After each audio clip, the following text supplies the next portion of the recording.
سفیان ثوری نے خبر دی، انہیں سعد بن ابراہیم نے ان سے عامر بن سعد رضی اللہ عنہ نے انہوں نے سعد رضی اللہ عنہ سے کہ نبی کریم صلی اللہ علیہ وسلم میری عیادت کے لیے تشریف لائے۔ میں اس وقت مکہ مکرمہ میں بیمار تھا۔ میں نے حضرت صلی اللہ علیہ وسلم سے کہا کہ میرے پاس مال ہے، کیا میں اپنے تمام مال کی وصیت کر دوں؟ آپ صلی اللہ علیہ وسلم نے فرمایا کہ نہیں۔ میں نے کہا پھر آدھے کی کر دوں؟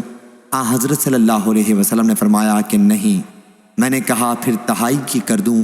فرمایا تہائی کی کر دو، اور تہائی بھی بہت ہے۔